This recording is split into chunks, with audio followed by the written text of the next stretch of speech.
तो क्या हाल चाल, बढ़िया। चलो बिना बकवास किए काम पे चालू कर देते हैं। देखो, सबसे पहले पिछले क्लास में हम लोग क्या पढ़े थे, पे बैक ऑलमोस्ट खत्म हो गया था। उसके हम लोग दो सम्स भी कर लिए हैं।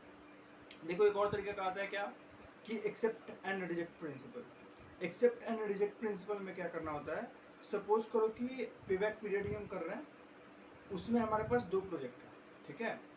दोनों प्रोजेक्ट में हम 10-10 लाख रुपये लगा सकते हैं, लगाएं। अब हम लोग को एक ही डिसाइड करना है कि आपको कौन सा चूज करना है। तो हम क्या करेंगे ना, जिसमें पे बैक पीरियड कम आएगा उसको हम लोग एक्सेप्ट कर लेंगे, और जिसमें पे बैक पीरियड ज़्यादा आएगा उसको हम रिजेक्ट कर देंगे। बात समझ में आया? मान लो 3-4 प्रोजेक्ट है, और मान लो मेरे पास फंड है, मान लो 50 लाख रुपये मेरा फंड है, और मेरे पास 3 प्रोजेक्ट है। अब हम देखेंगे कि किस में पैसा लगाना विल बी बेटर, किस में ज़्यादा जल्दी पैसा रिटर्न आ जाएगा। डन। चलो,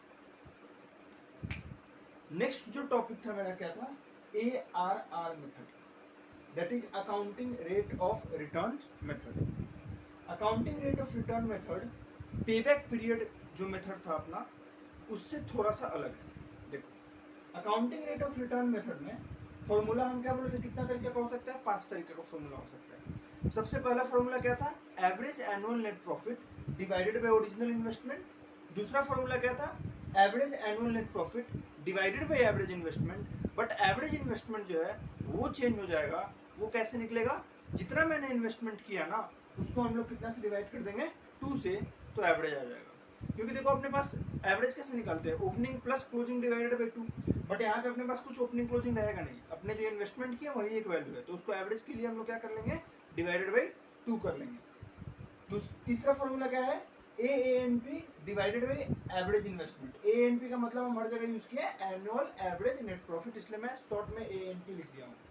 यहाँ पे एवरेज इन्वेस्टमेंट, जब स्क्रैप वैल्यू अगर क्वेश्चन में है ना, तो एवरेज इन्वेस्टमेंट निकलेगा 1/2 इंटू ब्रैकेट ओपन करके अपने initial investment plus scrap value उसमें ऐड कर देंगे। ध्यान रखना, दोनों पे ही डिवाइडेड बाई 2 है। Initial investment plus scrap value करना पहले, फिर डिवाइडेड बाई 2 कर लेना। डन। अब मान लो क्वेश्चन में स्क्रैप वैल्यू इस बार नहीं है, इस बार क्वेश्चन में क्या है, working capital. Working capital question में दिया है, तो फॉर्मूला क्या होगा, ANP divided by average investment. देखो, हर फॉर्मूला में ना AANP that is average annual net profit ना, वो सेम रहेगा, वो चेंज नहीं होगा। चेंज क्या हो रहा है अपना हर क्वेश्चन में, एवरेज इन्वेस्टमेंट। इस केस में एवरेज इन्वेस्टमेंट क्या हो जाएगा, 1/2 into initial investment plus working capital. अब ये 1/2 जो है ना, 2 इस बार सिर्फ इनिशियल इन्वेस्टमेंट पर डिवाइडेड है, वर्किंग कैपिटल में कोई मत कर देना, ठीक है। थर्ड वाले पोर्शन में क्या, फिफ्थ वाला पोर्शन क्या बोलता है कि अगर scrap value and working capital दोनों ही रहे, तो फॉर्मूला क्या हो जाएगा, ANP divided by average investment. ये एवरेज इन्वेस्टमेंट इस बार कैसे निकलेगा, 1/2 into initial investment plus scrap value, bracket close करके उसमें प्लस हम लोग वर्किंग कैपिटल कर लेंगे, तो अपना आ जाएगा। सबको इंटू 100 से कर देंगे परसेंटेज में कैलकुलेट करने के लिए। तो चलो अब हम सॉल्व करते हैं। देखो, बोलता है कि Vikas limited is considering the purchase of machine costing ₹9 lakh. एक मशीन खरीदने का हम बात सोच रहे हैं, मतलब इन्वेस्टमेंट करने का बात सोच रहे हैं, जिसमें कितना रुपया लगने वाला है, मेरा इनिशियली 9 लाख रुपीज लगने वाला है। बढ़िया।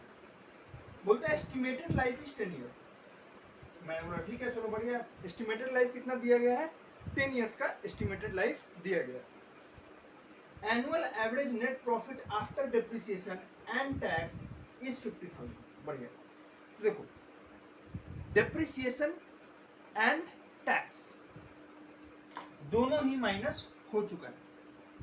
अगर तुम लोग को ध्यान हो, पे बैक पीरियड में क्या करते थे ना, EAT जब रहता था उसमें हम लोग ऐड बैक करते थे क्या, डेप्रिसिएशन। बट इसका क्या है, accounting rate of return method. Formula का नाम है accounting rate of return method. तो मतलब अकाउंटिंग के हिसाब से जो प्रॉफिट आएगा ना, उसको हम इसमें कंसिडर करेंगे। हम इसमें डेप्रिसिएशन जो नॉन कैश आइटम है उसको ऐड बैक नहीं करने वाले हैं। जो डेप्रिसिएशन है हम उसको ऐड बैक नहीं करने वाले हैं, क्योंकि नाम ही accounting rate of return method. तो accounting rate of return method में हम क्या करने वाले हैं, सिंपली जो भी मेरा profit after tax and after depreciation आने वाला है, उसको हम एवरेज एनुअल नेट प्रॉफिट या एनुअल एवरेज नेट प्रॉफिट मानकर उसको डिवाइड कर देंगे किससे, ओरिजिनल इन्वेस्टमेंट से, और इनटू 100 कर देंगे। ठीक है, तो चलो सॉल्व करते हैं इसको। देखो, तो अगर हम देखें अपना ना ही इसमें स्क्रैप है और ना ही इसमें वर्किंग कैपिटल है, तो कौन सा फॉर्मूला लगेगा, या तो ये और या तो ये। ठीक है, तो सबसे पहले इस पे सॉल्व करते हैं। इसका कितना होगा, एनुअल एवरेज नेट प्रॉफिट कितना है मेरा, 50,000 है, करेक्ट। और मेरा ओरिजिनल इन्वेस्टमेंट कितना है, 9 लाख है, इनटू 100 करेंगे तो एक अपना परसेंटेज आ जाएगा। एक मिनट, कैलकुलेटर, चलो मिल गया कैलकुलेटर, हमको कैलकुलेटर नहीं मिल रहा था। चलो तो 50,000 डिवाइड में हम क्या करेंगे, 9 लाख इंटू 100, तो ये कितना परसेंटेज आ गया, 5.55%, मतलब 5.56% हम बोल, करेक्ट। इस फॉर्मूला से ये वाला बन गया। अब तुम लोग बोलेगा कि भैया एक बात बताओ, दोनों फॉर्मूला तो हमको सेम ही लग रहा है, बस यहाँ पे एवरेज इन्वेस्टमेंट में आप क्या कर दिए, ओरिजिनल इन्वेस्टमेंट बाय 2। हम ये तीनों बाइफरकेट कर पा रहे हैं कि इसमें स्क्रैप रहेगा तो ये, WC वर्किंग कैपिटल रहा तो ये, और स्क्रैप वर्किंग कैपिटल रहा तो ये, बट इन दोनों में कौन सा लगाएंगे, तो देखो हमेशा यही लगाने का ट्राई करो। ये फॉर्मूला एकदम बकवास है, हमेशा आप ये फॉर्मूला लगाने का ट्राई करना, क्या, annual average net profit divided by average investment कर देना। तो अगर हम इसके हिसाब से तो हो गया ये वाला, इसके हिसाब से अगर हम देखें तो क्या होगा, ये ANP, तो ANP कितना है, 50,000 है, divided by average investment change हो जाएगा। एवरेज इन्वेस्टमेंट इस बार क्या होगा, ओरिजिनल इन्वेस्टमेंट डिवाइडेड बाय 2। तो अपने एग्जाम में क्या करेंगे ना, वर्किंग नोट में जाएंगे, यहाँ पे लिखेंगे वर्किंग नोट 1 और लिखेंगे कैलकुलेशन ऑफ एवरेज इन्वेस्टमेंट, और ये कैसे होगा, तो original investment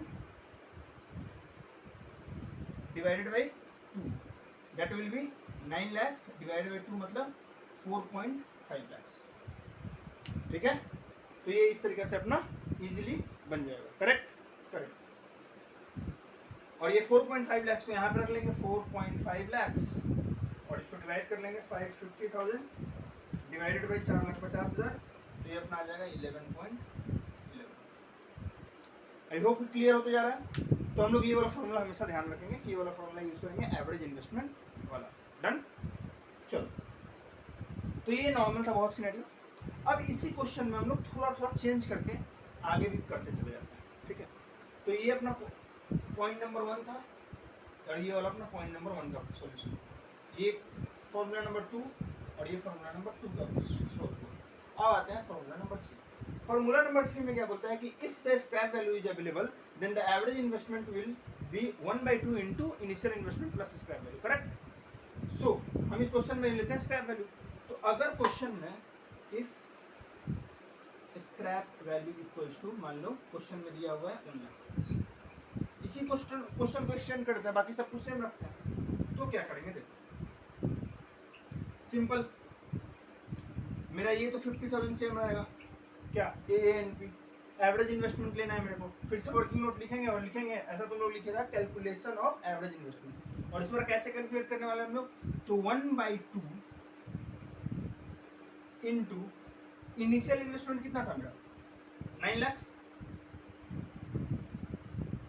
plus scrap value कितना था मेरा, 1 लाख, करेक्ट। तो 9 लाख प्लस 1 लाख 10 लाख, और 10 लाख डिवाइडेड बाई 2 कितना हो गया, ये 10 lakh divided by 2 it means 5 lakh, और ये 5 लाख से यहाँ पे क्या चल जाएगा ऊपर, इंटू 100 कर लेंगे, तो ये कितना आ जाएगा 10%, इंटू 100 है सब में ही, इंटू 100 है। ठीक है, तो ये कब होगा, जब मेरा क्वेश्चन में स्क्रैप वैल्यू रहेगा, तो हम उसमें बस initial investment plus scrap value करके दोनों को डिवाइड कर देंगे, तो फिर अपना आ जाएगा, करेक्ट। अब अपने देखते हैं क्वेश्चन में क्या बोलता है कि मान लो स्क्रैप वैल्यू नहीं है, क्या स्क्रैप वैल्यू नहीं है, स्क्रैप वैल्यू रहता तो हम सॉल्व करके दिखा दिए। अब मान लो क्वेश्चन में स्क्रैप वैल्यू नहीं है, बोलता है कि इफ WC इक्वल्स टू, मान लो क्वेश्चन में दिया है 50,000, बाकी सब कुछ सेम है, बस वर्किंग कैपिटल आ गया, और वर्किंग कैपिटल क्वेश्चन में कितना बोलता है कि 50,000 वर्किंग कैपिटल अलग से है। हम बोलेंगे ठीक है भाई, चलो सॉल्व कर लेते हैं। चलो, तो 4 नंबर में आते हैं। ठीक है, फॉर्मूला सेम रहेगा, ANP will be same 50,000, correct, and divided by average investment के समय इस बार क्या हो जाएगा, फिर से वर्किंग नोट लिखना तुम लोग, 1/2, मेरा इनिशियल इन्वेस्टमेंट कितना था, my initial investment was 9 lakh, correct, इसमें प्लस क्या करेंगे हम, वर्किंग कैपिटल वॉज 50,000। बस यही मैं बोल रहा था कि इसको डिवाइड 2 को डिवाइड करना सिर्फ इससे, तो ये कितना होगा 4,50,000 एंड प्लस 50,000, मतलब ये टोटल कितना हो जाएगा 5 lakhs। यहाँ पे कितना होगा 5 lakhs इंटू 100 करेंगे, ये कितना हो जाएगा 10%। डन। तो अगर क्वेश्चन में वर्किंग कैपिटल रहे तो हम उसमें वर्किंग कैपिटल ऐड करके अपना एवरेज इन्वेस्टमेंट निकाल देंगे। अब ये हो गया 4। अब आते हैं 5 में। क्वेश्चन में थोड़ा सा ऑल्टर करते हैं कि अगर वर्किंग कैपिटल 50,000 है और मान लो क्वेश्चन में हम लोग स्क्रैप वैल्यू भी ले लेते हैं कि 1 लाख है, दोनों ही इस पर वैल्यू दिया है, तो किस तरीके से सॉल्व होगा, सेम कहानी चलेगा इस बार। पॉइंट नंबर 5 में आते हैं ANP, that is annual average net profit. वो तो मेरा सेम ही रहेगा भाई, उसमें तो कुछ चेंजेस ही नहीं लाना है। लाना कहाँ पे, एवरेज इन्वेस्टमेंट। वर्किंग नोट बनाएंगे, लिखेंगे 1/2 इंटू इनिशियल इन्वेस्टमेंट था मेरा 9 lakhs प्लस स्क्रैप वैल्यू था मेरा 1 lakh, इसमें हम ऐड कर देंगे क्या 50,000, क्योंकि मेरा वर्किंग कैपिटल था कितना 50,000। तो working capital 50,000, scrap value 1 lakh, initial investment 9 lakhs, 1/2 की है। ये आ जाएगा अगर हम देखें तो 10 लाख 1/2 इंटू 10 लाख। ये 10 लाख कैसे आ रहा है भाई, ब्रैकेट ऑफ कर दिए तो 9 प्लस 1 लाख 10 लाख हो गया, प्लस इसमें क्या कर दिया हम 50,000, तो ये कितना हो जाएगा 5 lakhs प्लस 50,000, मतलब 5,50,000 करेक्ट। और यहाँ पे हम रख देंगे 5,50,000 इंटू 100, तो ये क्या हो जाएगा 50,000 डिवाइड बाई 5,50,000 इंटू, तो ये हो जाएगा 9.09%। ठीक है, ये हो जाएगा 9.09%। तो देखो कुछ नहीं करना है, average annual net profit will be same in all the scenarios. The change is that कि average investment अपने को हर बार चेंज करते रहना होगा। If there is no scrap value, then original investment से डिवाइड करो या फिर average investment से डिवाइड करो। If there is no scrap value, no working capital, nothing. But if there is a scrap value, then the ANP divided by average investment, where the average investment will be 1/2 into होगा किससे, initial investment plus scrap value, correct? If there is no scrap value but there is working capital, then क्या होगा 1/2 into initial investment plus working capital. But if there is working capital as well as a scrap value, दोनों ही present है question में, scrap value as well as working capital, तो formula क्या होगा 1/2 into initial investment plus scrap value plus last में हम क्या करेंगे वर्किंग कैपिटल। बट ध्यान रखना initial investment plus scrap value को एक साथ रखना, क्योंकि वो दोनों ही डिवाइडेड बाई 2 होने वाला है, दोनों को ऐड करके डिवाइडेड बाई 2 करेंगे। तो इस तरीके से अपना क्या बनेगा accounting rate of return method. यहाँ पे हम ये नहीं देखते हैं कि मेरे पास कैश आया कि नहीं है, हम लोग नेट प्रॉफिट पे ध्यान देते हैं, क्योंकि नाम ही है अकाउंटिंग। अकाउंटिंग में हम लोग नहीं देखते हैं कि भैया नेट प्रॉफिट 10 लाख रुपया है, इसमें से सबसे पहले डेप्रिसिएशन ऐड करो, क्योंकि उससे तो मेरा कैश गया ही नहीं। अकाउंटिंग में हम लोग ये नहीं करते हैं, कैश फ्लो में करते हैं, कैश फ्लो। बट अकाउंटिंग का जो नेट प्रॉफिट निकालते हैं उसमें नहीं करते हैं। तो यहाँ पे सेम जो नेट प्रॉफिट क्वेश्चन में आया है after tax and after depreciation वो लेंगे और फिर अपना एवरेज एनुअल नेट प्रॉफिट आ जाएगा। एवरेज इन्वेस्टमेंट तो बता ही दिया कैसे निकलता है, इस तरीके से अपना ये वाला काम होगा। तो इस तरीके से अपना ये जो भी टॉपिक था accounting rate of return method, ये भी होता है खत्म।